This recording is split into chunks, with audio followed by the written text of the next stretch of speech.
Meinhardt with Derry Community Television, and we're here at the Cask and Vine, one of the best hidden gems here in Derry. So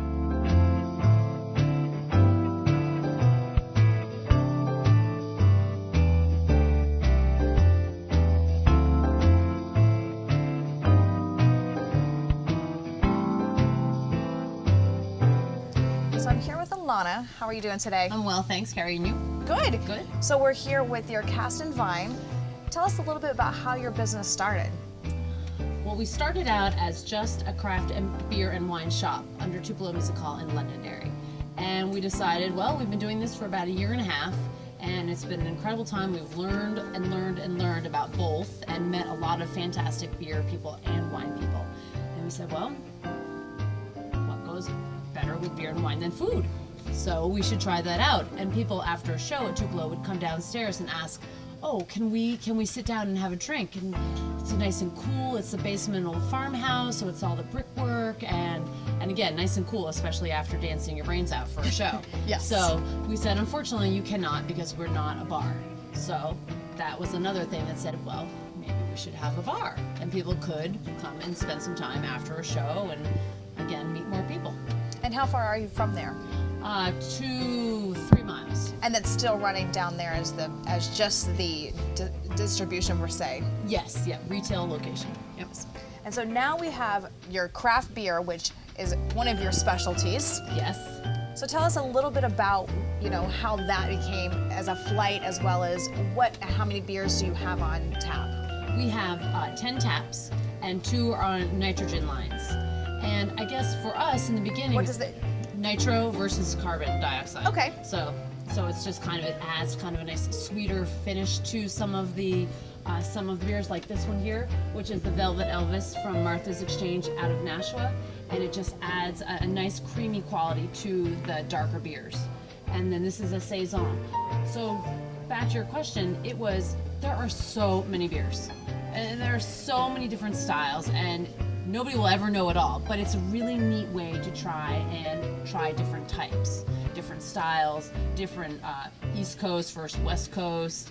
And so we figured we're gonna try and bring a range of beer in, and certainly some local ones. So how many local beers do you have on tap at the moment? At the moment, Martha's and White Birch out of Hooksett and Shipyard, and that's it for local right now. And how often do you change the beers that you have on tap? As soon as one runs out, we put a new one on. Yeah. Do you do the same type of beer every time, or do you change it each time? Always changes. Oh, that's really cool. Yep. Mm-hmm. And then that brings us to your other specialty, being your wine. Boutique wines. We have beer distributors and local people who are self-distributing. That's not a word either. Distributing. It can't be. Yeah, we can make it up. And then wine as well. We have a few smaller wine distributors, and they will bring in, say, ooh, well, this is a nice lightweight wine for the season, or it's going to be heavier in the wintertime. And then we get excited if there's actually a winemaker who comes into town. Like we are sitting at Kenny's barrel from Hobo. He donated 2 of his barrels. And Richard from Venom has donated 3 of his wine barrels. So both of those winemakers have come into town, and we have created an event for them, and certainly, thanking them, and we pour their wines, and it's a wonderful time. Ooh, how often do you do those? That sounds fun. Well, winemakers are typically very busy, but now it's the beginning in the growing season, so they either come in the wintertime or in the springtime before it starts, crazy crushing time. Yes. So we have one of your flights out right now. The first one that I just poured for us is the white. Mm-hmm. It's a white Bordeaux. Can you tell us a little bit about it? Cheers. Cheers. Yes. It's lovely. It's creamy. It's a little floral. It's not super citrusy. It pairs well with pretty much anything now. It's picnic season. So it's nice and easy to drink, and it's not going to overwhelm your cucumber sandwiches. Oh, I could definitely see drinking this on the beach, with some cucumber sandwiches, as you would say, or, maybe some cheese and crackers. Mm-hmm. And on your menu, you have some small bites as well as some great menu choices. What would be your top choice to pair with this? Oh, pressure. I would say the heirloom tomato salad, or turkey and grease sandwich, lavender creme brulee, Anything can be paired with lavender Yes. cream brulee. Yes. Definitely. I do like this one. It's a very nice light. And where does that come from? Bordeaux Valley in France. Oh, very nice. And so the next one that we have here is I don't want to knock over wine glasses, is a rose type of wine. Yes. Grenache from Spain. Am I going to offend you by pouring them in the same glass? No, ma'am. Okay. The rosés have become trendy to say that past couple years, and it's fun. Most people will say, "Oh, it's going to be sweet," because it's it's pink and pretty, but it's not. Oh, it's not. It's very dry. The Grenache grape, so the Spanish Grenache, definitely is a drier type wine. So you want something with a little bit more, something to cut the dryness in your wine, not something as light and fluffy as your cucumber salads or sandwiches. I don't know. I think this one might go well with the beer and cheese dip. Why not? Absolutely. Yeah, I love the colors on these. And with the flights, as you can see, there's 4 different types of wine, as well as 4 different glasses. We kind of cheated in sharing one at the moment. And that was another feature that we thought was part of the experience is you can have a spectacular wine and beer, but you really should have it in the vessel that it's appropriate to pour in, because this is, sending it right towards your nose. When you pick the Pinot Noir glass, which is a lighter red, so if you need more of your senses to absorb all of the flavors and the color, and so each glass is built for the wine that is held in it. I'm learning a lot as well as drinking some good wine. And we do the same with beer as well. This is certainly, the flight glasses are all the same size, just so we can have an even pour. But we have Pilsner glasses, and we have tulip glasses, and we have pint glasses, and we have all different glassware appropriate for the beer as well. We need another Bordeaux glass, because we cannot put this one in your white wine. How about you enjoy that one and tell me what you think? All right. And let's talk a little bit about the menu that you have. I mean, it looks like you've kind of got almost more of a tapas style menu versus a very heavy. Our original concept was focused around the beer and the wine, and we didn't really know what to expect from the town of Derry. All we knew is that we didn't want to send people home with to-go containers. It was not going to be a place where you come in and you sit down and you eat your meal and you get it to go and then you leave. We wanted people to feel comfortable, the couches and the chairs and just the quiet music. And we do featured local artists every month, and we rotate, so it's part of just something that's going to be different, and you can spend time talking with your friends or your family and just staying. It seems like a great place for like a ladies' night, or even like a bachelorette type of party, just to come hang out, or with some friends and a couple, couples night. Lots of couples. People walk in and say, "This is the most spectacular date night. I have to tell my friends, or I'm going to bring my boyfriend or my husband here next time." We've had writers groups. We've had teachers after school on Friday afternoons come in and spend some time. And it is, some people say, "I will never bring my children here for as much as I love them," but this is the mom and dad place. Wine and beer are never allowed for the children. No. We do have some children that come in with their parents, though, on a regular basis, and they're excited because George, his last name is Kraft with a C, so it's Kraft mac and cheese. And so it's always rotating. Sometimes it's spicy, sometimes it's got, just a lot of vegetables in it, sometimes it's just, 5 cheeses. Oh. I'll pour you the last red that we have. It's Lovely, a little bit lovely. of a deeper red. It's a Rioja from Spain. Rioja. That could be just fun to say. I know. Rioja. Rioja. My little As long as you don't start dancing on the tables, no, we'll be good. No, ma'am. Looks like you have a great. Now, how often does your menu change? Because I see some duck and some tenderloin, short ribs, one of my personal favorites. Beer braised, even. George he changes the menu seasonally. So on the bruschetta, the summer squashes will change as well, along with the season. And then he does different specials every day, depending on what specials he gets from his food purveyors. And he just has fun changing the menu. And also coming up with beer tasting menus, or pairing with when the winemakers come into town.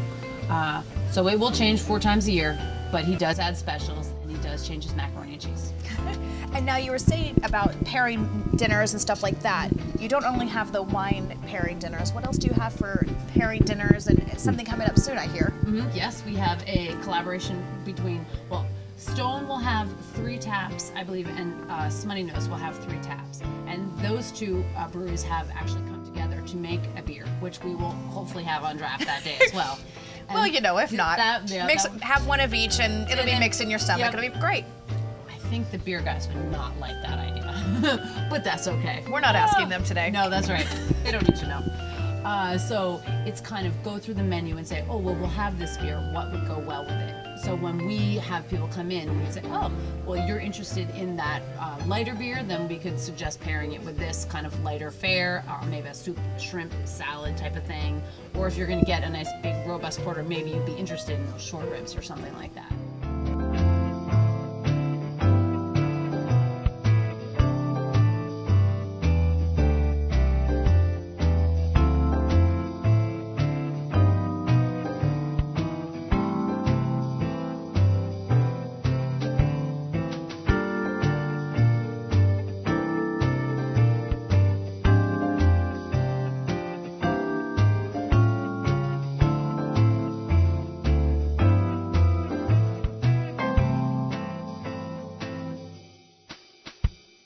So we are here with Andy, Alana, and George from Cask and Vine.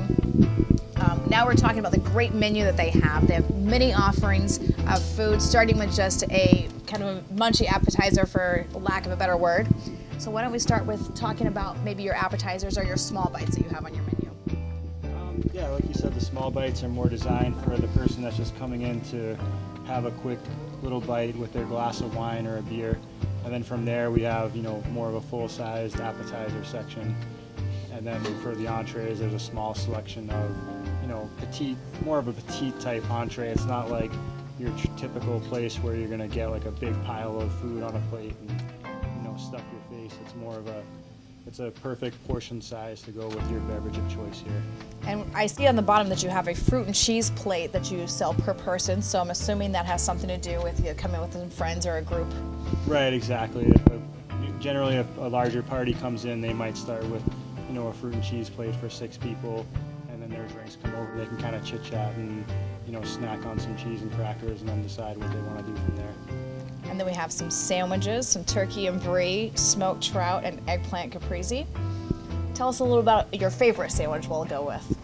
My favorite sandwich on this menu still going to be the turkey and brie. That is one that I had on there when we opened. It's the most popular sandwich, and people really seem to love it. But the smoked trout is definitely, people are loving that one too, and it's not anything you're going to find anywhere in this area. So. All right, we'll go to the smoked trout for a minute because you're not going to find that everywhere. And Andy, for beer and wine, what would you pair with those? If somebody came in and that's what they wanted for the sandwich and asking you for some suggestions to drink.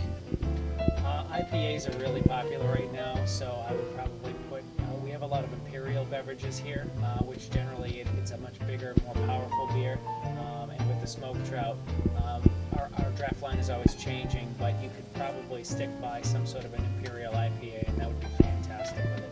But I'm a wine fan, so you have to tell me what You're wine a I'm wine drinking fan with it. as well. Fish, generally you'd go with something that's on the lighter side. For me, we have a wine that we've had on the menu for quite some time. It's a Sunday Mountain Sauvignon Blanc, and that has a little bit of, it's from New Zealand, so it has a little bit of zestiness to it. And for me, that sort of brings out some of the flavors of the fish, and it's a great wine to begin with. That's a perfect wine to pair with it. And how often do you change your wine menu? Our wine menu rotates constantly. Every month we feature 4 different wines, and in doing that, we sort of rotate out wines that may not have been as popular as some other wines that we had on.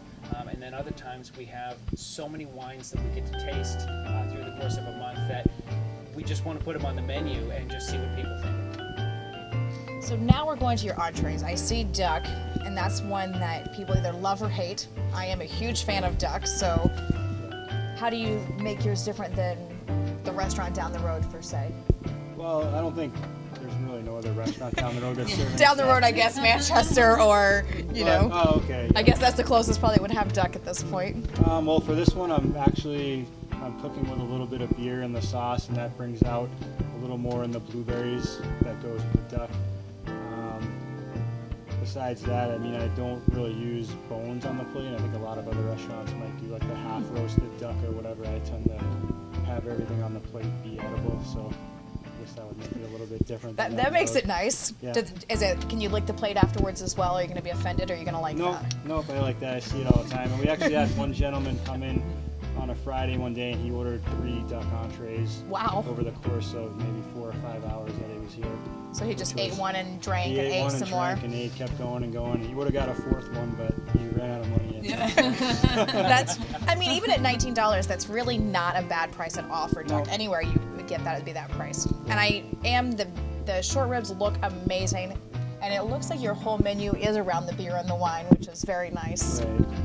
Yeah, it's pretty much, I want to have it be paired so that people can come in and enjoy a nice, experience versus just come in and, eat some food and then go home, It's more about being here and, with their company and enjoying a drink with some really good food. So if we start with, for say, the beer and cheese dip, would you pair different drinks throughout the entire meal, or would we stick with kind of the same beer? A lot of people have sort of their go-to beers, their go-to styles, and again, IPA is very popular. For me, we actually were just sitting down with a gentleman to set up a beer dinner, and that involves pairing a different beer with each thing. What's kind of cool is that George does involve beer in a lot of what he's making, as well as a lot of different wines. So it's almost some degree self-explanatory, because you'll have a particular type of beer that's used in a particular dish, and having that beer or that wine that's used in that dish paired with that dish just brings out those flavors that much more. And of course, I'm looking at the dessert menu, which I wouldn't be able to choose. I'd have to have one of each. We have the lavender creme brulee. Tell us a little bit about that one. Well, that one was actually, I was getting ready to change to the summer menu, and someone had been in and commented on our Yelp page about how they would love to see a lavender creme brulee for the summertime, and I was like, oh, that's an awesome idea. I was actually originally thinking like orange creamsicle type thing. That would be pretty good too. I hadn't really made a lavender one before, and I thought it would go over really well in here. So, and there it is, and people are loving it. I'm just saying, how's it selling? I'm sure it's pretty good. Yeah. And then we have a white chocolate cheesecake parfait. And the Cask and Vine chocolate lover's plate, which I'm sure is a very popular one at the end of the night, as you share the cheese and now you share the chocolate as well. And so we're back to you now, Andy, about where did the idea of this restaurant come from? It came from a dedicated group of people that would come into our other business and just enjoyed the atmosphere and enjoyed sort of what we were trying to do. It was about an experience, and it was trying to bring people something that was new and interesting that they hadn't seen before. And in part with the help from those people who were just diehard fans of what we were trying to do, it just seemed like the natural progression to make a place like this where there's no TVs, there's no distractions, there's nothing besides the conversation, the company, and the good food and the good wine and the good beer, just to kind of bring it all together. And we see that our intention is sort of coming to fruition, because people will spend hours in here and forget that they're here for hours. That's always nice. Yeah, absolutely. They're comfy, just like home. Absolutely. Now, so this is your second venture. Do we have any other plans of opening another one? I mean, this has been open, what, 6 months, 7 months now? Yes, January 2nd. A little sleep. Yeah. So maybe in a little time, Yes, maybe actually, venture out. We do get the occasional question, when are you going to franchise Cask and Vine? And, maybe a Manchester location or a Portsmouth location. I think that what really works, believe it or not, is the fact that this is in Derry, and that it's something unique, it's something different that you can't find in this area. You have to go to Manchester or Portsmouth. So immediately expanding, I don't think so. I think we want to build what we have here and continue to do different things and make it special. Do you have any plans of things that you are thinking of doing? I mean, you had the beer and tasting and pairing it going on at some point in the near future, starting September, I think I overheard. Yes. we have lots of different ideas about things that we want to do and do something again that's different. Everybody does a $2 draft ladies' night, and for us, ladies' night was we're going to bring in the 2 female winemakers in the state, and we're going to make a ladies' night. We packed the place and offered a very special flight of wines. I missed that. You missed that one. It's unfortunate. It was such an over-the-top event. Immediately, people were asking us if we were going to do it again. Certainly, we're going to. We have lots of different ideas, lots of different things that we're trying to do, and we want to make sure that everything is over the top, special, something that people haven't seen before. And bringing us back to special, we've all heard about the Kraft mac and cheese that changes on an almost daily basis. Yeah. So tell us a little bit about maybe what makes it special compared to one night versus the next night. Well, it's always going to be just a unique offering. Sometimes it's, andouille sausage and jalapeno, which is Andy's favorite. And then sometimes... Sounds good. It's just kind of whatever on a whim I feel like making and putting in there. So like I've done, chicken piccata, mac and cheese, just something interesting that people will enjoy. And it's obviously, it's not like a huge portion of mac and cheese. It's more of a smaller crock of it, so you're not feeling like super stuffed afterwards. If you do want to order an entree, you have room to do that. Oh, so it's an appetizer. That's nice. That's an appetizer. Oh, yeah. good. And then the whole Kraft mac and cheese. My last name is Kraft. Obviously, just a play on words. So. Very nice. Yeah. And George is the chef here. He's here. What are the hours we're open? I don't even have any idea. Tuesday, Wednesday, and Thursday from 4 until 10, and Friday and Saturday from 1 until midnight. Wow, some late hours on the weekends. But that brings you from the Tupelo over, giving them enough time after the show to come over and have some beer and wine and maybe a bite to eat. Do you serve food till the end? No, usually I leave a little bit earlier than that. Between around 9:30 during the week, and by 10:30 on the weekend. Oh, very nice. We are going to be open on Sundays for football season. All right. Yep, we are. We're gonna No, but you have no TV, so how's football season going to work? breaking the rules. Right. All right. One thing, we haven't gotten afraid of changing the place around to suit different purposes. We have live entertainment this particular weekend, so this entire living room section that we have is going to change around and be a little bit different. And when we have the football, we're actually going to turn our living room into your living room. Where you can actually put your feet up and you can have your craft beer and you can watch your football, or you can sit at the bar. So, come the weekdays, you'll never know the TVs were here. The idea is that it's an always changing, different experience every time you come in.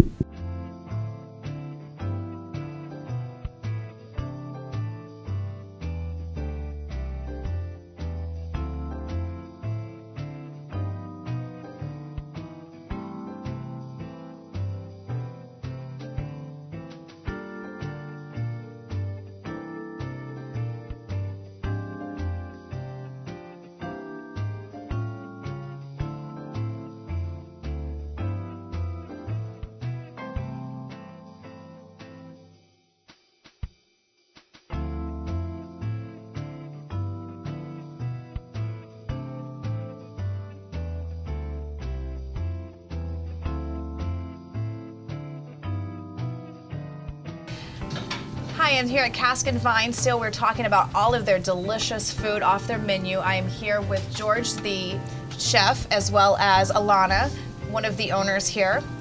First, we are going to talk about this lovely heirloom tomato salad.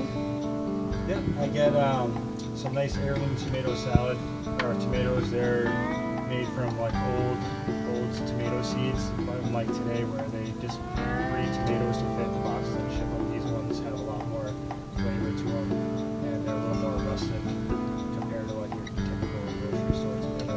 And there's also some nice fresh mozzarella in there, and I do some pickled red onion with a little bit of fennel seed, microgreens, and a smoked blue cheese. Ooh, that does sound delicious. And balsamic reduction and herb oil for the dressing.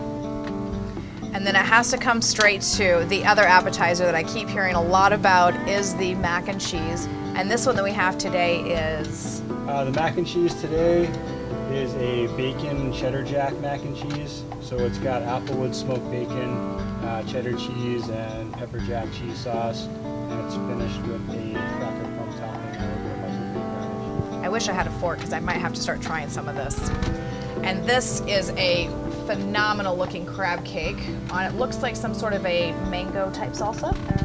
Nope, this is close, but so it's a jumbo lump crab cake made with the best crab meat I can get, and it's with a tomato corn salsa. Oh, it's corn. Yeah, and the little smear up front is a avocado butter. Ooh, and how is that made? I take ripe avocados, some lime juice, a little bit of cumin, salt, and pepper, and I start that in the food processor, and then I add like a couple tablespoons of butter to it while it's running, so I emulsify it really. Because I've had many crab cakes and I've never had avocado butter with them. No, I thought it was, I've never actually made this dish before, but it's definitely one of my favorite ones on the menu, and it's very, I feel it's like very appropriate for summer. Maybe a little bit of like, California type influence going on, so. Definitely. Yeah. And this is the duck that we talked about earlier as well.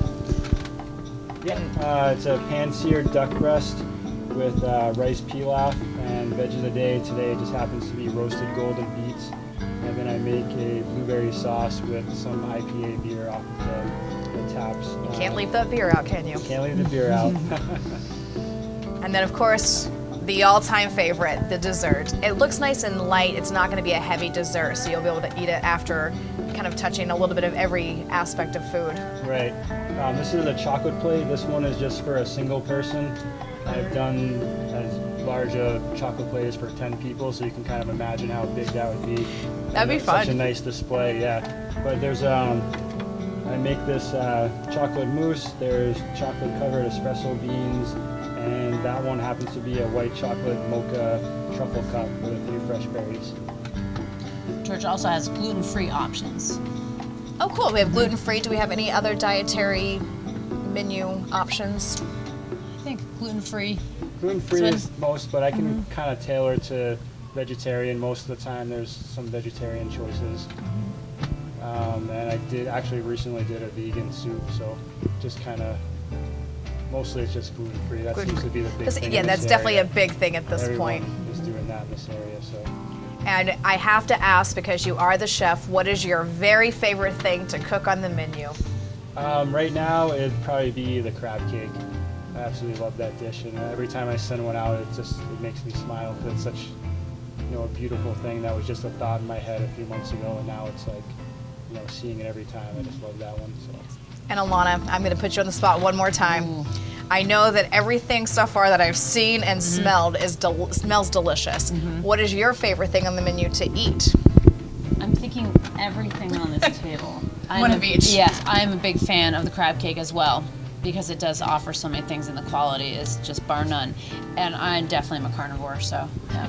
The meat is always good. Definitely, certainly. It's And one- again, I would love to thank you, George, for sharing some of your meal with us, as well as Alana inviting us in here to the Cask and Vine. Hi, I'm Carrie Meinhardt with Derry Community Television, and I'm here at Cask and Vine with Alana and Andy, the lovely owners here. And we have some great news about the bar that we have, which I think is a great aspect to this local restaurant here. In 1997, a hurricane blew through southern Vermont on my parents' property and knocked down a beautiful cherry tree. And it sat around for a while, and now it's here.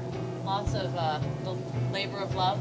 Yes. Yes, many hours went into the bar, and my parents helped us out a lot, certainly, and we love it. We think it's a very warm color, and we actually spent a lot of time trying to figure out how we wanted to stay in the bar. We said we're just going to go with the way it is. It's natural, it's lovely, and it's soothing and inviting. Again, I am Carrie Meinhardt with Derry Community Television, and we'd like to say thank you for letting us come into your establishment and talk about the beer, wine, and food here at the Cask and Vine. And have a great night.